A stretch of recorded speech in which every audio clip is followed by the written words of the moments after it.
Hi, Cancer. Welcome. This is your reading. Be open-minded po, hindi po halos lahat makaresonate. Thank you nga po pala sa mga nagsusubscribe, sa mga bumabalik. Maraming pong salamat. Give it a message for Cancer. Ano yung mensahe sa'yo? Give it a message for Cancer. Ano yung mensahe sa'yo? Love reading tayo ngayon. Tingnan natin kung sino yung parating, ano yung mangyayari, magaganap sa love life mo.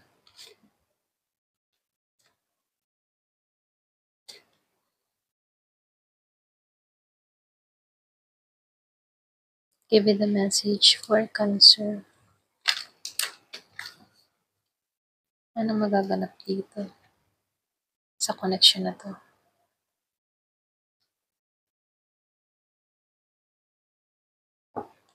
Give it a message for Cancer. Anong magaganap sa connection na to?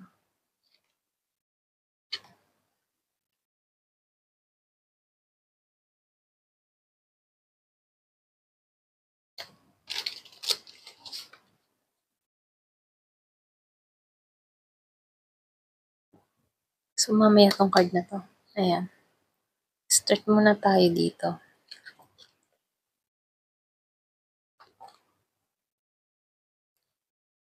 So, meron kang the Rose Garden. Rose without thorn.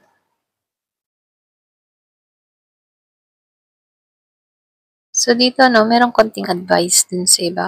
Be gentle with yourself. Kumbaga, nakikitaan ko dito na pwedeng meron kang mga pinagdaanan sa nakaraan mong relasyon, yung iba sa inyo.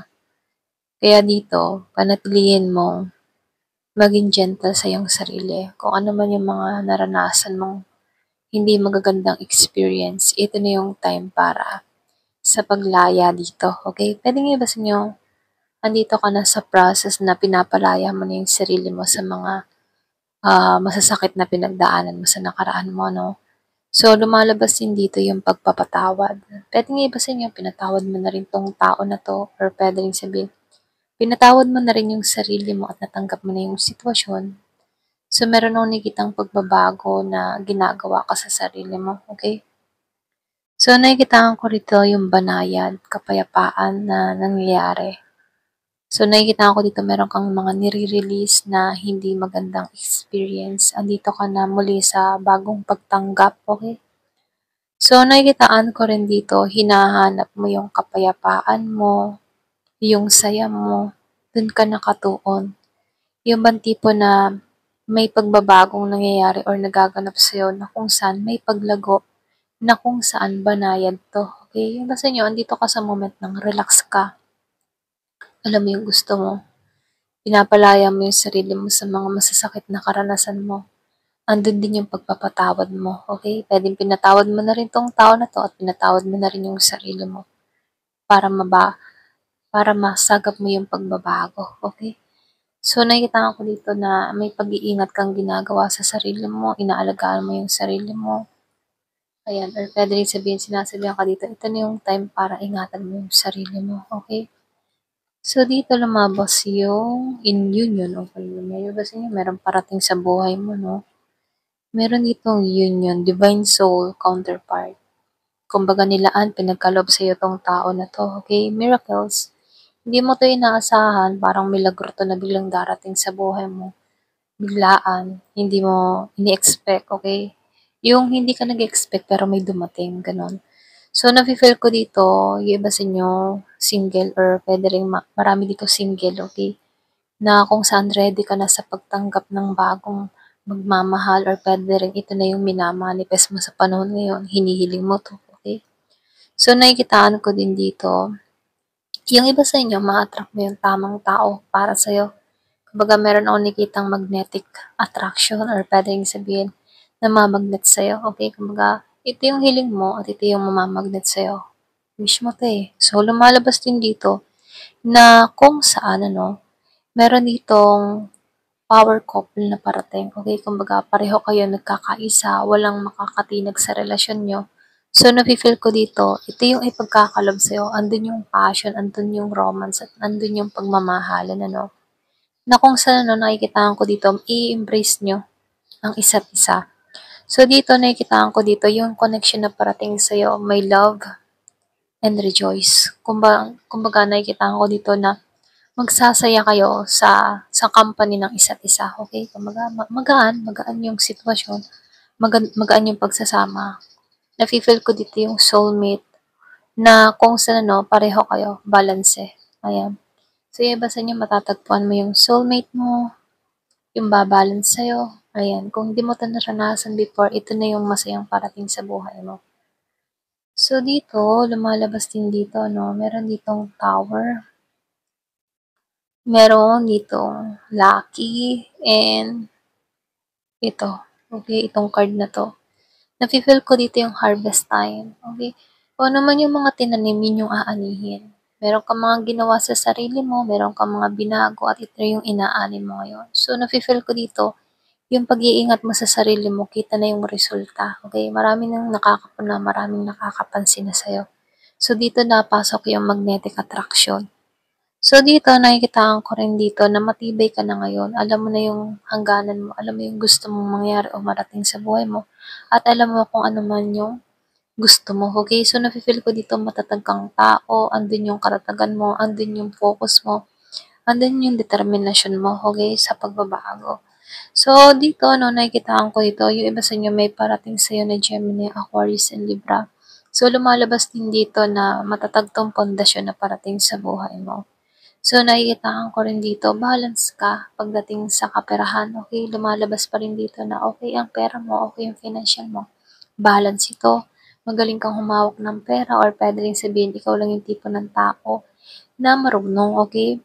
So, nakikitaan ko dito, ano man yung mga pinaghirapan mo, yung mga nakaraan, tinrabaho mo, nakikitaan ko na dito yung resulta, okay? Meron ng bunga, may pag-aani, merong mangyayari sa buhay mo na kung saan ano, aani ka na rito, okay? So, tingnan pa natin dito, no, sa card na to. So, lumabas to, no, the chemistry, and let your friend help you flirt. So, nafe-feel ko dito, no, meron ditong bagong simula, bagong yugto. So, lumabas, ano, magnetic attraction. Kanina dito sa basa ko, meron ditong magnetic na parating, magnetic attraction. Ito nga, okay, so confirmation, ano, lumabas dito, there's a strong magnetic attraction here. So, itong parating na tao na to ay sobrang attractive or pwede rin attract sa'yo. Okay, kumbaga andun yung chemistry. Andun yung masayang moment nyo sa isa't isa. So, nakikita ko dito, hayaan mo yung mga kaibigan mo ang tumulong sa'yo. Pwedeng sabihin na meron ditong bagong tao na makikilala ka, attract tao na to sa'yo. Yung iba sa inyo, may share mo dito sa mga kaibigan mo kung ano yung mga gagawin mo, okay? Pwedeng hihingin ka ng advice, susundin mo, okay? Kung makakabuti para sa'yo. Pero ramdam mo naman kapag maganda yung payo at hindi, ano, so mainam pa rin sundin mo yung intuition mo, lalo-lalo na sa pagpapasya mo, okay? So, nabi-feel ko dito, no, mag-start kayo sa flirt, usap ng flirt, or pwede rin sabihin na landian na mga ligawan, okay? So, nakikitaan ko dito, meron dito na mag-extend, okay? Lalo tong lalalim. Pwedeng, sa umpisa, yung matibong hindi seryoso, na kung saan, habang nakikilala niyo yung isa't isa, lalong lumalalim yung usapan dahil nagkakaroon dito ng kakilanlan, okay? So, yung iba sa inyo mag-uumpisa sa landian na usapan or flirt, or pwede rin sabihin na hindi seryoso, pero habang tumatagal, lalong lumalalim, lalong nagiging seryoso, okay? Ito yung patungo sa'yo. So, tingnan pa natin, ano, kung ano pa yung mensahe.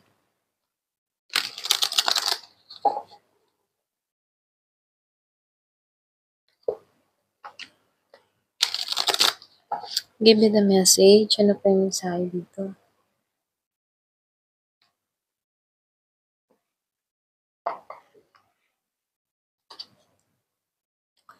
So, Two of Cups, Six of Wands.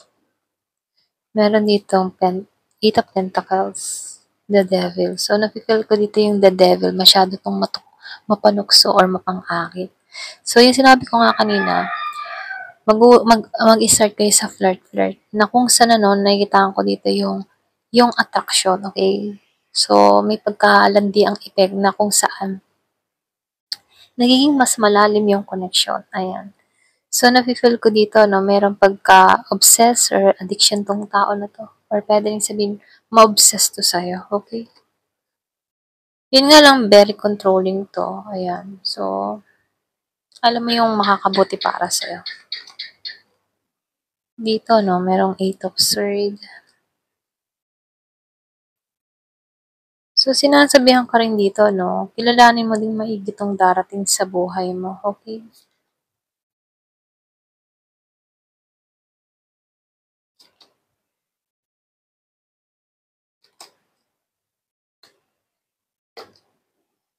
Pagdating sa pera, magaling kang humawak ng pera. Ito lang yung nakikita ko sa'yo. Kumbaga, okay yung financial mo dito. May pag-angat, may paglago. So, dito lumalabas na meron dito ibang tipo na attraction, yung sinabi ko nga kanina, magnetic attraction. Biglaan to. So, nafe-feel ko dito, mahal yung isa't isa. Okay? Kumbaga, andun yung ibang kilig na kung saan no, mas lalalim tong connection na parating sa'yo. So, dito, nakikitaan ko rin dito, matagumpay ito. Matagumpay itong taong parating sa buhay mo or pwede rin matagumpay ka rito. So, lumalabas din dito maraming oportunidad na parating, okay? Yung iba sa inyo, nakikitaan ko dito, pagdating sa kaperahan, okay ang lahat. Magtatagumpay ka.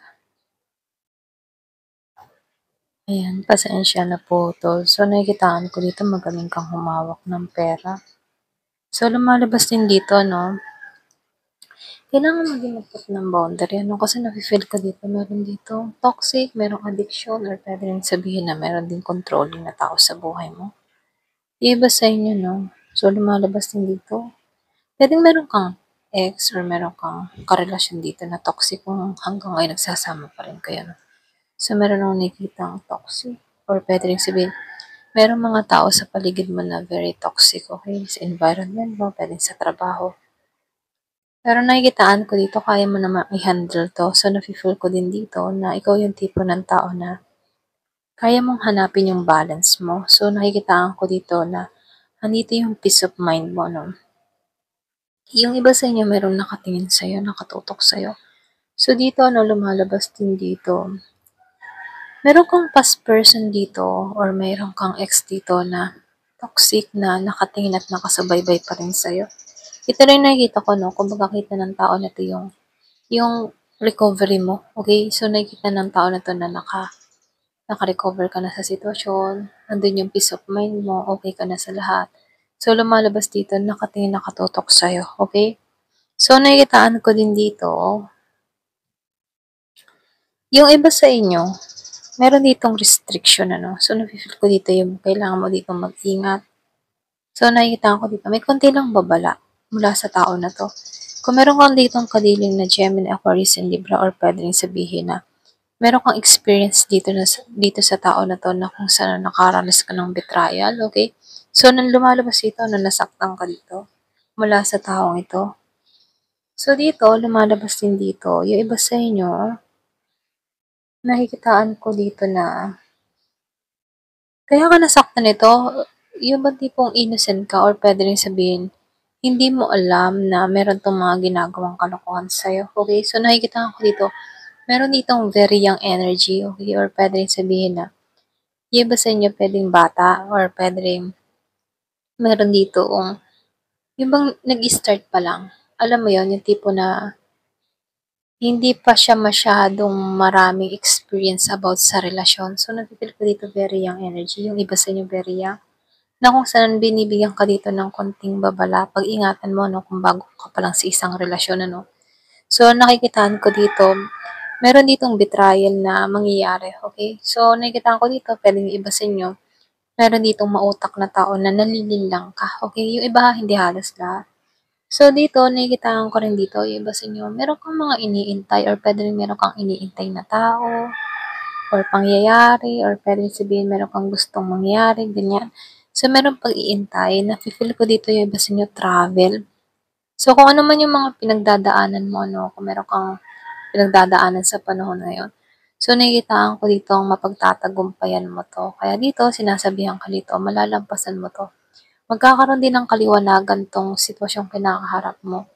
So, nakikitaan ko rin dito, yung iba sa inyo, meron ka ditong kadiling or pwede ring sabihin na meron ka ditong kakilala, kausap na very impulsive, ano. So, mag-ingat ka na lang dito. Ito lang yung mensahe, okay? So, nakikita ko dito pagdating sa financial mo, okay naman ang lahat. Maayos ang lahat. So, nakikita ko lang dito, meron lang dito mga tao na sumisira ng kapayapaan mo. Meron dito din tao na nag-i-spy sa'yo, hindi makarecover sa'yo. So, yung iba sa inyo, no, meron ka ditong past person na hindi makarecover sa'yo. Lagi itong nakatingin nakasubaybay sa'yo. Ayan, ito lang yung nakikita ko dito. Ayan, nakita ko yung 555. So, merong angel number 555 na sumisimbolo dito. Ayan. Thank you for watching. Love and peace.